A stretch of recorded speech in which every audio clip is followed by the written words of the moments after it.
Баршаңызға сәлем, менің есімім Мақсұт Нұрсұлтан. Бүгін Қазақстан тарихынан нөмір бірінші студенттің өзіндік жұмысы және біздің алғашқы қарастыратын тақырыбымыз бұл 6 ғасыр мен 9 ғасырлардағы түрік мемлекеттері болып табылады. Алғашқы қарастыратын мемлекетіміз бұл әрине де түрік қағанаты. Түрік қағанаты 552-603 жылдар аралығында өмір сүрген мемлекет болып табылады. Алғашқы қағаны Бумын қаған болып табылады.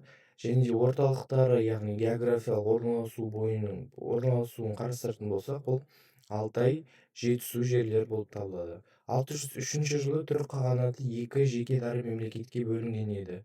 Шығыс түрік қағанаты және батыс түрік қағанаты болып табылады. Және түрік қағанатының тарихи маңызы мен тарихи ерекшелігі туралы айтатын болсақ, бұл әрине де түрік қағанатының ұлы жібек жолының бақылауы болып табылады. Міне назарларыңызда түрік қағанатының территориясы. Біз көріп тұрғанымыздай, түрік қағанаты батыс жағынан Моңғолия жерін қамтыған, яғни батыс Моңғолиядан Қара теңізге дейін аймақтарды алып отқан еді. Сонымен қатар қазіргі Өзбекстан, Түркменстан, Тәжікстан, Қырғызстан секілді мемлекеттердің орнында осы мемлекет болған еді. Келесі қарастыратын мемлекеттеріміз бұл шығыс батыс түрік қағанаттары болып табылады. Ең алғашында шығыс түрік қағанатына тоқталсақ. Шығыс түрік қағанаты 603 жылы құрылды. Орталығы Архон, Моңғолия жер болған еді. Күлтегін білге қаған тоны көк дәуірі осы мемлекетке сәйкес болып келеді.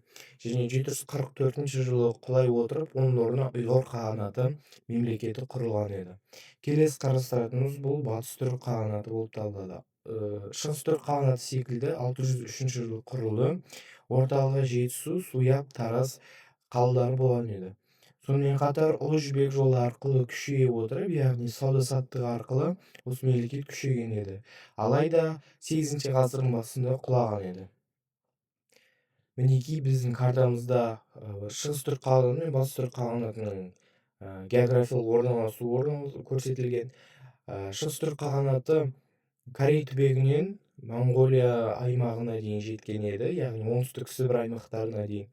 Ал батыс түрік қағанатын қарастыратын болсақ, бұл мемлекет қазіргі шығыс Қазақстан, Жетісу, оңтүстік Қазақстан секілді аймақтарды ала отырып, Қара теңіздің аймағына дейін жеткен еді. Яғни біз осы картаға қарай отырып, түрік қағанаты қалай бөлінгенін көре аламыз. Келесі мемлекет бұл Түргеш қағанаты. Түргеш қағанаты 704-756 жылдар аралығында өмір сүрген еді. Астанасы Суяб, кейін Тараз қаласына көшірілген еді. Халқы 20 тайпадан тұрады, оның ішінде сары және қара түргештерге бөлінген еді. Билеушісі Үшлік қаған, кейін Сұлу қаған болған еді.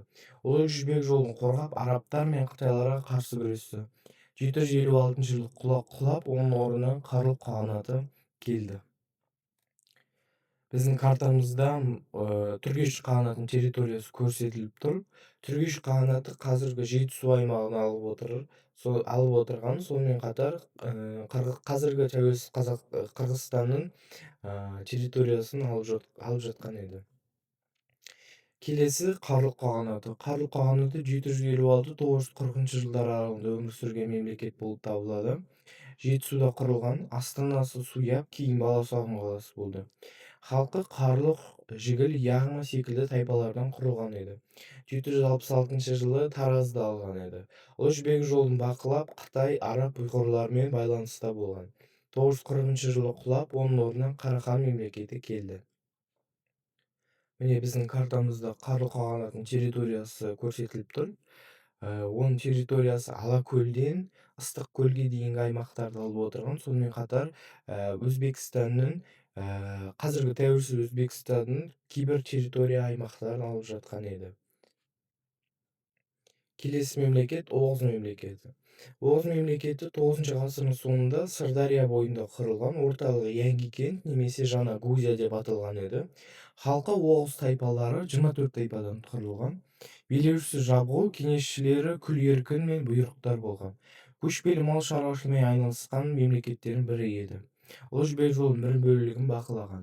Яғни осы бақылау нәтижесінде сауда-саттық дами отырып, мемлекеттің саяси дамуы да артқан еді. 11 ғасырдың басында құлады. Селжұқтар бөлініп кетті, қыпшақтар күшейген еді. Міне біздің картамызда Оғыз мемлекетінің территориясы қазіргі Арал теңізін алып жатқан, сонымен қатар оңтүстік Қазақстан аумағы мен сонымен қатар қазіргі Каспий маңайына дейін жеткен еді.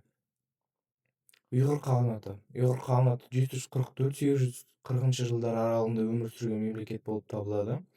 744 жылы Орхон жерінде, яғни Моңғолияда құрылған еді. Түрік қағанатының орнына келген, астанасы Қарабалғасұғын.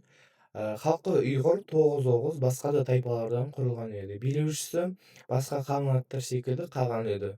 Атақтысы Моянчур қаған еді. Яғни осы ұйғыр қағанатының дамуына үлкен үлес қосқан тарихи тұлғалардың бірі болып табылады. Жазуы ұйғыр жазуы қалыптасқан еді. Буддизм манихей дінін қабылдаған еді. 840 жылы қырғыздар қиратып, қағанат жойылған еді. Картамызда мінекей ұйғыр қағанатының территориясы, ол бағана айтып кеткендей Корей түбегіне дейін жеткен еді. Сонымен қатар Қазақстанның оңтүстік аймағы, оңтүстік Сібір секілді үлкен аймақты алып жатқан еді. Келесі біздің қарастыратын тақырыбымыз бұл 10-12 ғасырлардағы мемлекеттер болып табылады. Қарахан мемлекеті 840-1212 жылдар аралығында өмір сүрген еді.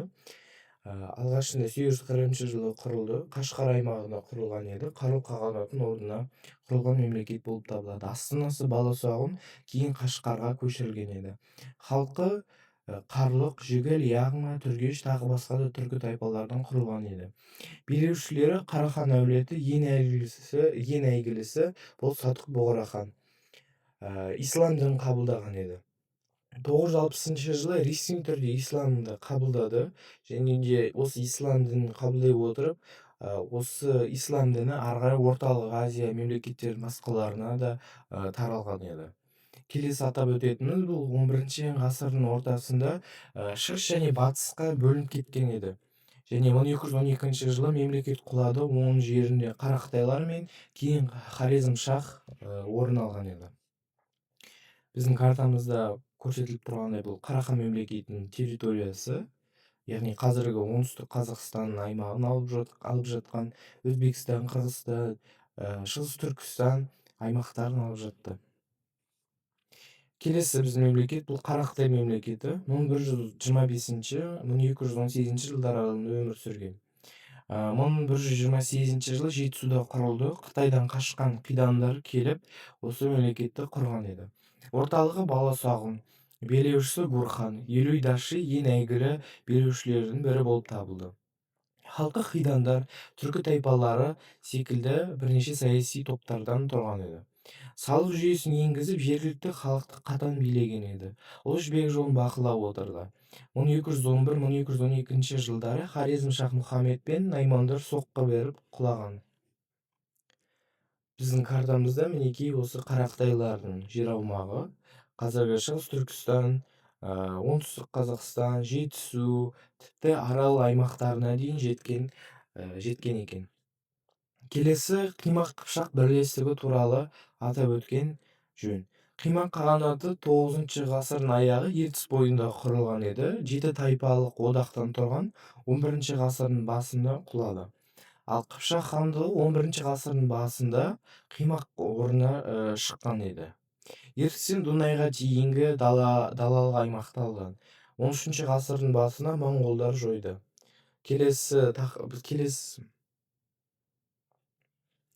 Келесі қарастыратынымыз бұл Қыпшақ хандығы болып табылады. 11 ғасырдың басында Қимақ қағанатының орнына шыққан еді. Жері Ертістен Дунайға дейінгі аймақты алған, яғни Евразия аумағының үлкен территориясын алған.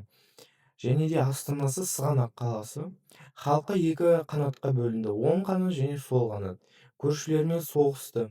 Соғысқан мемлекеттерді атап өтсек, ол Русь, Хорезм, Кавказ елдері болған еді.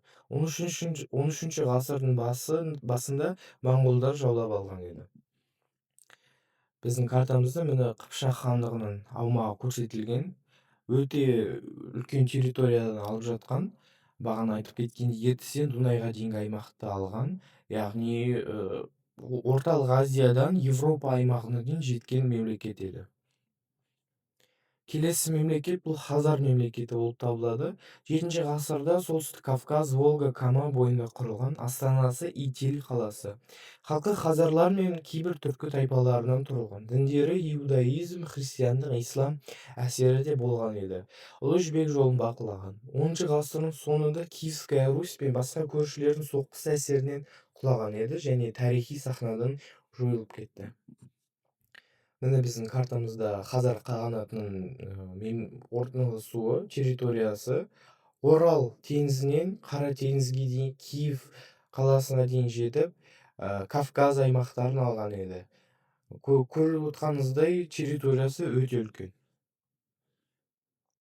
Келесі атап өтетініміз бұл Найман, Керей, Меркіт болып табылады. Найман Орта Азия мен Жетісуда 9-13 ғасырларда болған мемлекет. Көшпелі тайпа моңғолдар алдында күшті болған еді.